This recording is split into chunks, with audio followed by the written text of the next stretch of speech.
Hello दोस्तों, आज हम देखने वाले हैं साइंस 2 का फर्स्ट चैप्टर का पार्ट 2। पार्ट 1 में हमने देख लिया था कि ट्रांसक्रिप्शन, ट्रांसलेशन, ट्रांसलोकेशन के बारे में जान लिया था। ठीक है, हेरिडिटी के बारे में जान लिया था। अब यहाँ पे जानने वाले हैं इवोल्यूशन। ठीक है दोस्तों, चलो देखते हैं, टॉपिक में आगे बढ़ते हैं। क्या लिखा है? इवोल्यूशन। इवोल्यूशन का मतलब क्या होता है कि भाई एक ऐसा चेंज, एक ऐसा बदलाव जो लगातार चलते रहता है। क्या होता है? लगातार चलता रहता है। ठीक है, रुकता नहीं है। ठीक है, और उसमें बदलाव आते रहते हैं। मतलब वो ऐसा है कि भाई वो चेंज जो है बहुत समय के बाद आपको दिखाई देगा।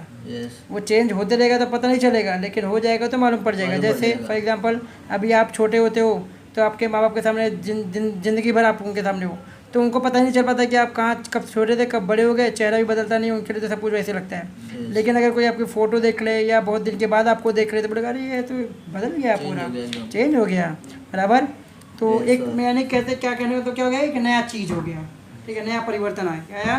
नया परिवर्तन। उसी को बोलते हैं इवोल्यूशन। ठीक है, ग्रेजुअल चेंज। क्या होता है ये? Gradual change. हाँ, ठीक है। तो gradual change occurring in living organism, जीवित प्राणियों में जो ग्रेजुअल चेंज आते हैं, लगातार कुछ ना कुछ चेंजेस आते थे। हाँ, लेकिन लंबे समय के बाद। कभी लंबे समय हाँ, के बाद। This is a very slow, बहुत स्लो गोइंग प्रोसेस है, जिसको बहुत टाइम लगता है। हाँ, तो which the development of organism is achieve.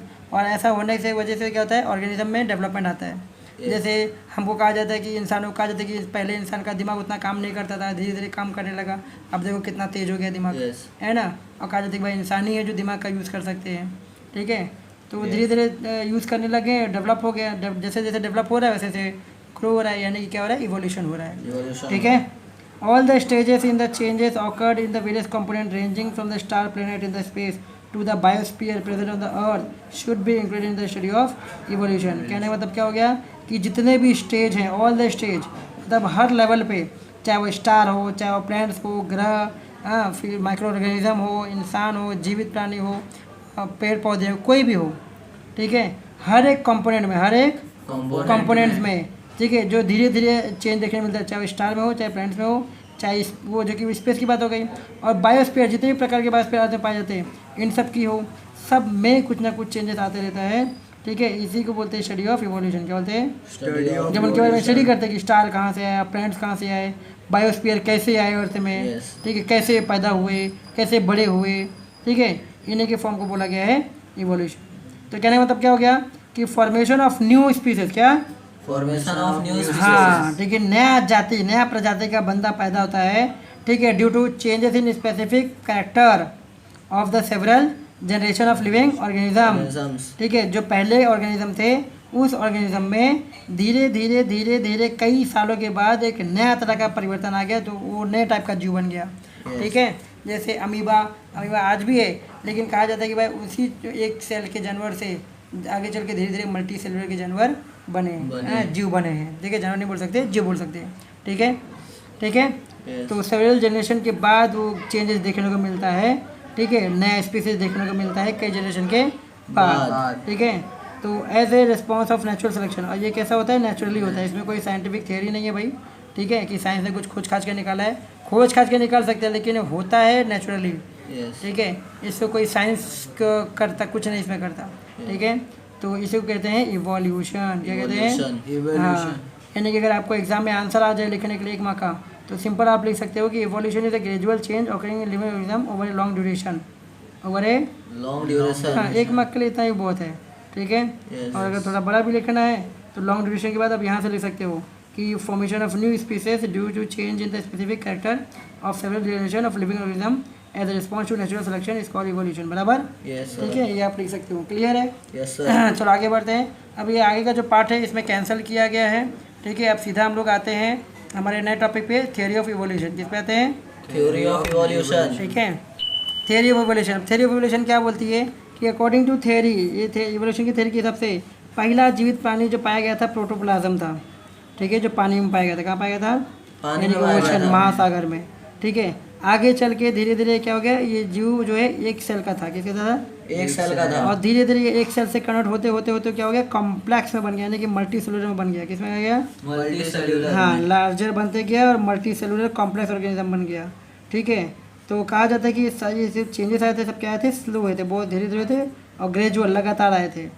बराबर, Yes. क्या है लगातार आता है, बराबर। Yes. तो ये सब जब चेंजेस हो रहे थे तो कहते हैं, कहा जाता है कि इट इज़ अबाउट 300 करोड़ साल पहले की बात है। 300, करोड़ साल पहले की हाँ, बात है। उससे पहले कुछ था ही नहीं, उससे पहले कुछ था ही नहीं। हाँ, ये 300 करोड़ साल पहले एक प्रोटोप्लाज्म करके एक मटेरियल, लिविंग मटेरियल पानी में पाया गया। उसी के जरिए धीरे धीरे धीरे यूनिसेलुलर जानवर बना, यूनिसेलुलर को धीरे धीरे धीरे धीरे मल्टीसेलुलर बना, और आज बहुत प्रकार के जो हमारे लाइफ में हमको देखने मिलते हैं, बराबर, Yes. ठीक है। Changes and development in living organism have been all around and multi dimensional. ये जो चेंजेस और डेवलपमेंट देखने मिले जीवित प्राणी में, ये हर लेवल पे देखने मिला है। और मल्टी डायमेंशनल क्या, Multi-dimensional. हाँ, यानी कि बहुत सारे रूप में एक ही जन का बहुत सारे रूप देखने को मिला है। Yes. जैसे कुत्ते में देखो कई प्रकार के कुत्ते हैं, ठीक है, हाँ, और उनके जैसे ही दिखने वाले बहुत सारे जानवर, जैसे सियार हो गए, कुत्ते हो गए, बराबर है, तो एक ही जैसे ही दिखने में Yes. है ना। तो उसी का आएगा multi dimensional. And this led to evolution of different type of organism. इसकी वजह से अलग अलग टाइप ऑफ ऑर्गेनिज्म पैदा होने लगे, बराबर। ये पूरे ओवरऑल प्रोसेस कहा जाता है इवोल्यूशन। ये भी आप इवोल्यूशन के रूप में आंसर में ले सकते हो, ठीक है। अब ये हुआ है प्लांटों में भी, एनिमल में भी लगातार चेंजेस आए हैं, ठीक है। तो इसलिए माना जाता है कि आज जितने भी जीव हैं, आज जितने भी ये जीव सब हैं, एक पुराने जीव से ही आए हैं, जिसको कहा जाता है एंसेस्टर। क्या कहा जाता है, ancestor. वहीं से सब आए हुए हैं, ठीक है। सबका कुछ ना कुछ लेन देन पुराने एंसेस्टर मतलब बुजुर्गों से ही है। Yes. बुजुर्ग मतलब हमारे बुजुर्ग नहीं, यानी कि पहला जीव जो बना था वहीं से सब आए हैं, Yes. ठीक है। खाली सबके आज कुछ नेचुरल का चेंजेस, कुछ जीव के अंदर आए हुए चेंजेस की वजह से एक नया स्पीसीज जन्म ले लेता है, Yes. ठीक है। नया स्पीसीज जब जन्म लेता है तो वो उसके अंदर क्या क्या होते हैं, या तो कुछ तो जो पुराना जीव है जिसमें से नया जीव आया है, Yes. उसके कुछ कैरेक्टर, कुछ गुण हो जाएंगे, या तो क्या होंगे, कुछ नेचर का मिला के जो जिस एनवायरनमेंट वो जीव रह रहा होता है उसमें से कुछ बदलाव आता है, तो जब नया पैदा होता है तो उसमें कुछ नया चीज़ें देखने मिलती हैं। अब समझ में Yes.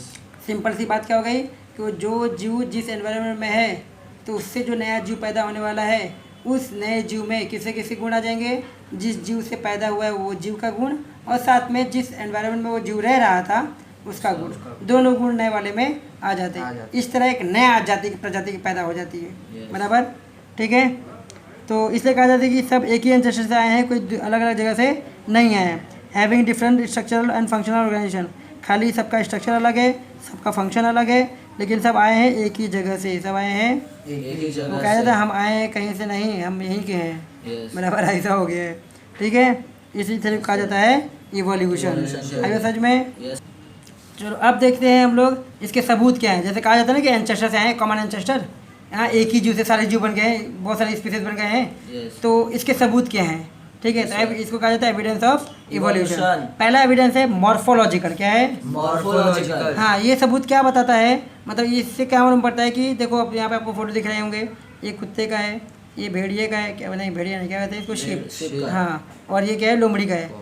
तो इनको देखो कैसे लगभग एक जैसे दिख रहे कि नहीं दिख रहे, हाँ, नाक देखो, आँख देखो, कान देखो, बराबर, बॉडी पे बाल देखो, लगभग अगर का देखा जाता है सेम जैसे ही है। Yes. तो माना जाता है कि ये एक ही एंसेस्टर से आए, खाली एनवायरनमेंट बदलने की वजह से जो नया जीव प्रकार पैदा हो गया कुछ सालों के बाद, तो नए टाइप का हो गया, नया स्पीसीज बन गया, तो उसकी प्रजाति अलग हो गई, ठीक है, ऐसा माना जाता है।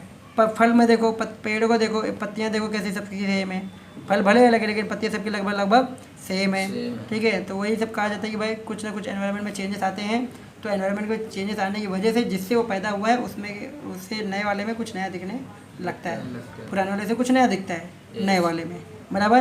तो क्या लिखा था, very similarity like structure of mouth का स्ट्रक्चर, पोजीशन ऑफ आई का, आँख का स्ट्रक्चर, नाक का स्ट्रक्चर, ईयर, पिन्ना, ये सब distributed hair on the body जो है, ये सब जानवरों में क्या है, सिमिलर कैरेक्टर है ना। उसी तरह एक ही जैसा कैरेक्टर है ना ये सब तीनों में, आँख, नाक, कान, बाल बराबर है कि नहीं, ठीक है। उसके बाद देखो दिया पत्ती के बारे में कि जैसे लीफ का शेप, लीफ का व्यंजन और लीफ के पेटोल, ये सब भी एक जैसे, ये तीनों पौधे के, बराबर, तीनों पेड़ का देखो तो दिख रहा है कि नहीं, सेम दिख रहा है। Yes, sir. Yes, sir. ये बताता है कि कुछ ना कुछ सिमिलरिटी सब में है, कुछ ना कुछ सिमिलरिटी सब में है, जिसकी वजह से माना जाता है कि ये सब एक ही जगह से, इनका ओरिजिन एक ही जगह से हुआ है, एक ही कॉमन एंसेस्टर से ही हुआ है, ठीक है, कोई दूसरी जगह से नहीं हुआ है। आई बात समझ में। Yes. दूसरा सबूत देखते हैं हम लोग, वो है एनाटॉमिकल एविडेंस। क्या है, Anatomical evidences. ये क्या बता रहा है एनाटॉमिकल एविडेंस की। आप इन पिक्चर को ध्यान से देखो, ये पिक्चर में एक है ह्यूमन हैंड, दूसरा है 4 लेग, ऑफ ऑक्स का, किसका? ऑक्स यानी कि हमारा बैल, बैल बोलते हैं ना, बैल। फिर पेंटिंग ऑफ बैट, बैट का जो बैट जानवर है चमगादड़, उसका पंख है ये। और फ्लिपर ऑफ वेल यानी कि वेल मच्छी का जो पंख होगा वो। तो देखा जाए तो सबका काम अलग है, सब लोग अलग अलग हैं, लेकिन अगर इनका बोन का स्ट्रक्चर देखा जाएगा, हड्डियों का स्ट्रक्चर, तो सब एक जैसा ही है ना। देखो यहाँ पे एक पार्ट, इधर एक पार्ट, इधर एक पार्ट, इधर एक पार्ट, बराबर। फिर यहाँ देखो दूसरा पार्ट, यहाँ दूसरा पार्ट, यहाँ दूसरा जॉइंट, यहाँ दूसरा जॉइंट। हाँ, तीसरे जॉइंट में फिंगर आ गए, तीसरे फिंगर, तीसरे में फिंगर, तीसरे फिंगर जैसा। तो कहा जाता है ये सब कहाँ से हैं? कॉमन ही है। क्या है? कॉमन ही है। वही बोला कि if you carefully observe the picture, देखो तो that doesn't seam any superficial similarity, आपको देखने में तो सिमिलरिटी लगेगा ही नहीं, है ना, कि एक ऐसा तो मालूम ही नहीं पड़ेगा कि एक जैसा है, सबका अलग अलग दिख रहा है, बराबर। Between human ear, human hand, ox, fore leg, flipper of whale में कुछ दिखेगा नहीं आपको। एंड पेंटिंगम ऑफ बैट, चारों में आपको अलग अलग दिखाई देगा, है ना। अलग दिख रहा है कि नहीं दिख रहा है? लेकिन उसी साथ में अगर देखा जाए तो use of these of those structure is different in respect to animal, इनका काम भी अलग अलग है, फंक्शन भी अलग अलग है, बराबर। स्ट्रक्चर भी अलग है, इनका काम भी अलग है। लेकिन अगर ध्यान से देखा जाए there is similarity in the structure of bone, bone में क्या दिख रहा है हम लोग को? सेम दिख रहा है, हाँ, बोन का जो सिमिलरिटी वो सेम है। जॉइंट देखो, जॉइंट बराबर है कि नहीं, समझे कि नहीं? And bony joint, bony joint जो है, बोन्स और बोनी जॉइंट्स सब एक ही है। In organ of each of those animals, चारों ऑर्गन में, चारों जानवर के ऑर्गन में बोन का स्ट्रक्चर क्या है? सेम है, बराबर। इसलिए भी माना जाता है कि ये सब कहाँ से आए हैं? कॉमन एंसेस्टर से, यानी कि सारे जीव एक ही जगह से आए हैं, सारे जीव एक ही जगह किसी एक ही एंसेस्टर से पैदा हुए हैं, ठीक है। नेक्स्ट सबूत है, अगला सबूत है वेस्टिजियल ऑर्गन। क्या है? Vestigial organ. हाँ देखो, दो सबूत देख लिए ना हम लोग ने, मॉर्फोलॉजिकल देख लिए और एनाटॉमिकल देख लिए, ये दोनों देख लिए, जिसमें मालूम पड़ता है कि भाई हम सब कहाँ से आए हैं? एक कॉमन एंसेस्टर से ही आए हैं। अब तीसरा दिखा रहा है वेस्टिजियल ऑर्गन। ये क्या बोलता है? जो ऑर्गन डीजनरेट हो गया या अंडर डेवलप रह गया, यानी कि वो ऑर्गन उस ऑर्गेनिज्म के काम में आया ही नहीं, ठीक है, उसको बोलते हैं वेस्टिजियल ऑर्गन। क्या बोलते हैं? Vestigial organ. वो मतलब ऑर्गन सब में है, लेकिन किसी किसी में उसका यूज़ है तो वो जानवर यूज़ कर रहा है, जिसमें यूज़ नहीं उसका यूज़ नहीं कर रहा है वो, ठीक है, कोई यूज़ कर ले रहा है, कोई यूज़ नहीं कर रहा है।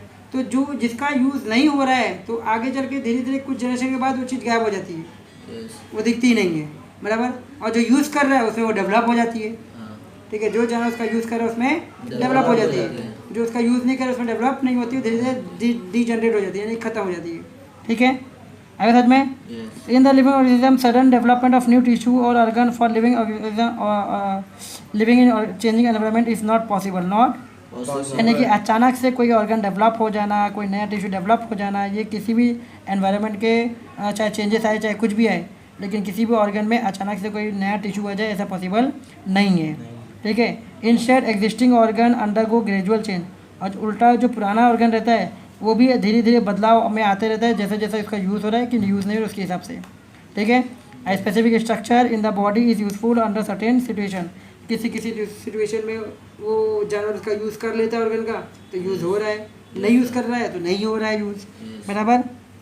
हाउएवर सेम स्ट्रक्चर, लेकिन वही स्ट्रक्चर अंडर डिफरेंट सिचुएशन में बिकम यूजलेस और इवन हार्मफुल, लेकिन किसी किसी के लिए वो नुकसानदायक भी है, उसका यूज़ करना ठीक ही नहीं है। मतलब किसी किसी जीव के लिए वो ऑर्गन का यूज़ करना ठीक है और किसी किसी लिए वो ऑर्गन के जीव के लिए वो ऑर्गन का यूज़ करना ठीक नहीं है, ठीक है, तो यूज़ ही नहीं करेगा। तो सच स्ट्रक्चर बिगेन टू डीजनरेट, तो ऐसा स्ट्रक्चर क्या होने लगता है? डीजनरेट होने लगता है, मतलब धीरे धीरे नए नए जनरेशन में आते आते वो गायब हो जाता है, क्योंकि तुम यूज़ नहीं कर रहे हो तो तुम्हारे बेटे को उसकी आदत नहीं लगेगी, वो भी यूज़ नहीं करेगा, उसके आगे वाले जनरेशन उसको भी आदत नहीं लगेगी, तो धीरे धीरे वो क्या हो जाएगा? धीरे धीरे अपने आप गायब हो जाता है, तो कुछ जनरेशन के बाद दिखना बंद हो जाता है, ठीक है। Under such situation as a principle of natural selection, natural selection के हिसाब से वो चीज़ें अपने आप गायब हो जाती है। It take thousands of year, लेकिन वो हज़ारों साल लगते हैं जाने में, ऐसा नहीं कि तुरंत चले जाता है, काफ़ी साल लग जाते हैं। Such organ are seen in different phases of disappearance in different animal, इसलिए हम लोग इस ऑर्गन को हम लोग देख सकते हैं, किसी किसी जानवर में छोटा दिखता है वो ऑर्गन, किसी में बड़ा दिखता है वो ऑर्गन, ठीक है, यानी कि उनका फेसेस चालू है, गायब होने का फेसेस चालू है। जैसे कुत्ते को देखो, अब जो नॉर्मल कुत्ते हैं उनका पूंछ है बराबर से, जो लेब्राडोर डॉग है उसका देखो वो छोटा हो जाता है, यानी कि वो धीरे धीरे किसी दूसरे जीव में जाएगा तो उसका तब आगे आगे चल के जैसे नया नया जनरेशन होगा तब तक हम रहेंगे भी नहीं, वो पूंछ ही गायब हो जाएगी, बराबर, ऐसा, ठीक है। हमको देखने में मिलता है किसी किसी का डिजेनरेट हो रहा है, किसी किसी का नहीं हो रहा है ना। Yes sir. तो such organ through non functional in certain organism, किसी किसी जानवर में, जीव में उस ऑर्गन का कोई काम ही नहीं है। It may be function in other, लेकिन किसी किसी में उसका काम है, किसी किसी में उसका काम है। तो that is it is not vestigial. जिस जिस जिस जीव में उस ऑर्गन का काम है उसको वो वेस्टिजियल नहीं है, वेस्टिजियल। नहीं और है। जिस ऑर्गन में उसका काम है वो वेस्टिजियल है। यस ठीक है, समझ में आया? यस सॉरी, जिस ऑर्गन में उस सॉरी जिस जीव में उस ऑर्गन का कोई वर्क नहीं है, जिस जीव में उस ऑर्गन का कोई वर्क नहीं है। वो वेस्टिजियल हो गया, यस और जिस जीव में है वो वो नॉन वेस्टिजियल हो गया। non-vestigial हो ठीक गया। है, जैसे अपेंडिक्स क्या है, Appendix। जो कि इंसान के लिए किसी काम का नहीं है। हाँ sir. Is useful and fully functional organ in ruminants, लेकिन जो रूमिनेंट करके जानवर है उनका बराबर उसका यूज़ है।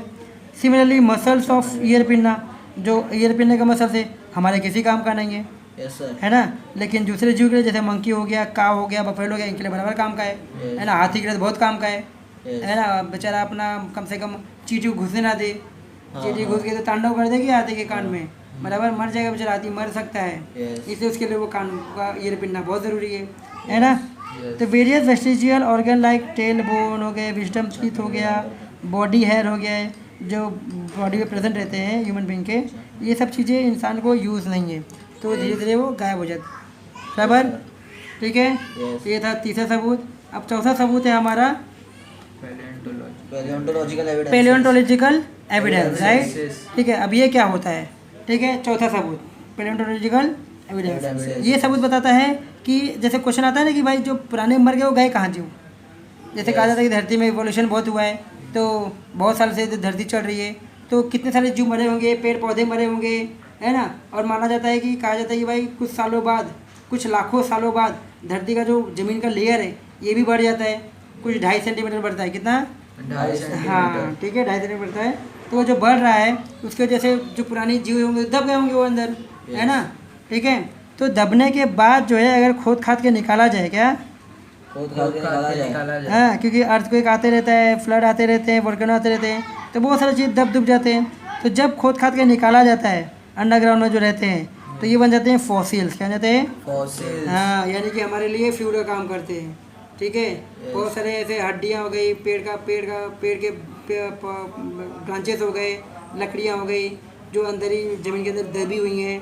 ठीक है, अर्धजली होने की वजह से वो क्या हो जाता है, कोयला बन जाती है, तो उसी कोयले को हम यूज़ कर रहे हैं फॉसिल फ्यूल के रूप में, समझे। वो सब फॉसिल फ्यूल बन जाता है। क्या हो जाता है? Fossil fuel. हाँ ठीक है, तो ये बोला है कि remnants and impression of such organism remain preserve underground, तो उनके कुछ ना कुछ अवशेष रह जाते हैं। जब कभी कभी खोदा खादा जाता है कहीं कहीं ज़मीन में, तो उनके अवशेष दिखते हैं, पुराने जानवर जो नीचे दबे हुए हैं उनके अवशेष दिखते हैं। क्या दिखते हैं? अवशेष। हाँ, यानी कि रेमिनेंट्स। ठीक है, दीज आर कॉल्ड फॉसिल, इसी को बोलते हैं हम लोग फॉसिल। Fossil। ठीक है, तो उसका भी आज रिसर्च कर लिया जाता है, जिससे मालूम पड़ता है भाई कितना साल पुराना है, कितना साल पुराना है। हाँ, यही पता चल जाता है। आगे सच में यस। हाँ ठीक है, तो आगे देखो कार्बन, जैसे बोलते हैं ना, carbon consumption of animal and plant stop after death. मरने के बाद क्या होता है, कार्बन का कंजम्पशन सब में बंद हो जाता है, जितने भी जीव हैं, तो वो डिक्यू के बाद सड़ना चालू हो जाता है, तो C14 कार्बन होता है, राइट। इसीलिए इस तरह जब कोई बॉडी मर जाती है, ख़त्म हो जाती है, चाहे जानवर हो चाहे एनिमल हो, चाहे पेड़ पौधे हो, तो वो कांस्टेंट हो जाता है। क्या हो जाता है? कांस्टेंट। हाँ, रिमेनिंग कांस्टेंट। ठीक है, रुक जाता है ना, क्योंकि वो डिकेइंग प्रोसेस चालू हो जाता है। तो C14 से C12 का रेशियो होता है जो नॉन रेडियो एक्टिव है। क्या है? नॉन हाँ, 12 पे पहुंच गया मतलब नॉन रेडियो, मतलब वो ऊपर नीचे होगा ही नहीं, जिसकी वजह से आगे चल के साइंटिस्ट लोग पता लगा लेते हैं कि भाई ये कितना साल पुराना जीव है। ठीक है, कोई भी पेड़ हो चाहे जानवर हो, हाँ, सबके बारे में मालूम पड़ जाता है। इसको बोलते हैं कार्बन डेटिंग मेथड। क्या बोलते हैं? Carbon dating. हाँ, it is use in palaeontological और anthropology for determining the age of human fossil.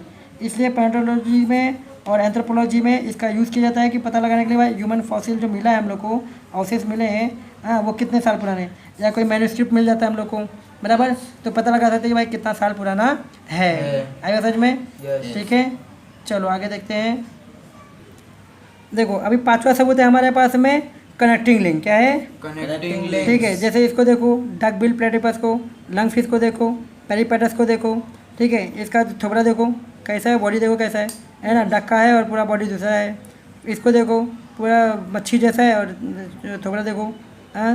फिर पेरिपेटस को देखो, घोड़े जैसा दिख रहा है, बाकी पूरा अलग दिख रहा है कि नहीं? यस। हाँ, ये भी कट है क्या? इसी तरह कुछ प्लांट और एनिमल हैं जो मॉर्फोलॉजिकल कैरेक्टर दिखाते हैं by which related to two different groups उसी को हम लोग बोलते हैं कनेक्टिंग लिंक। क्या कहते हैं? Connecting link. मतलब मॉर्फोलॉजिकल एविडेंस में जो देखे थे कि भाई ये सिमिलर है Yes. हैं, तो क्या होता है किसी किसी में क्या होता है, दो अलग अलग जीव के जो गुण हैं या फिर क्या बोलते हैं स्ट्रक्चर है वो Structure. एक में आ जाते हैं। Yes. बराबर, उसी को हम लोग बोल देते हैं कि कनेक्टिंग लिंक, राइट। जैसे यहाँ पे पेरिपेटस का दिया हुआ है ना, segmented body, thin Yes. Quartile, parapodia like organ है।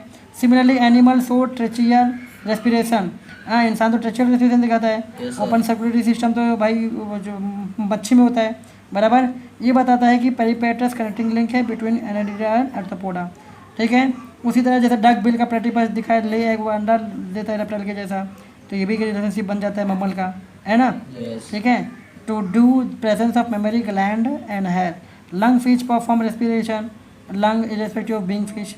ठीक है, मतलब मच्छी होने के बावजूद मच्छी होने के बावजूद वो बेचारा लंग फिश से लंग से सांस ले रहा है, जबकि वो गिल से लेता है। हाँ तो क्या और दिखा रहा है कि भाई गुण अलग अलग हो गए, है ना, कैरेक्टर अलग अलग हो गए। Yes. ठीक है, शरीर कुछ और है और ऑर्गन कुछ और है, Organ कुछ और काम है। कुछ और तरीके से हो रहा है। Yes. बराबर, ठीक है। ठीक है दोस्तों, तब इसके आगे पार्ट जो है छठवा है वो हम लोग नेक्स्ट वीडियो में कवर करेंगे। जो छठवा है एम्ब्रियोलॉजिकल एविडेंस सबूत है, नेक्स्ट पार्ट में कवर करेंगे। अगर आपको वीडियो में कुछ डाउट लग रहा हो, दिक्कत हो, तो आप कमेंट कर सकते हो, पूछ सकते हो। ठीक है, फर्स्ट वीडियो हमने पहले से आप डाउनलोड कर दी है, तो आप देख लीजिएगा। ठीक है, वहाँ पे जाके चेक कर लीजिएगा, आपको मिल जाएगा। तो अगर आपको वीडियो के बारे में कोई डाउट हो तो आप मुझे कमेंट कर सकते हो, और प्लीज़ अगर यूज़फुल हो तो बाकी लोग तक भी पहुँचाओ, ताकि उन लोग को भी इन्फॉर्मेशन मिले, वो भी पढ़ सकें। और आगे चैप्टर खत्म होने के बाद आपको इंपॉर्टेंट क्वेश्चन भी दिए जाएंगे। ठीक है, हाईलाइटेड किया जाएगा भाई कौन कौन सी चीज़ टॉपिक आपको पढ़नी है, तो प्लीज़ ध्यान दीजिएगा। ओके दोस्तों, थैंक यू, बाय, जय हिंद।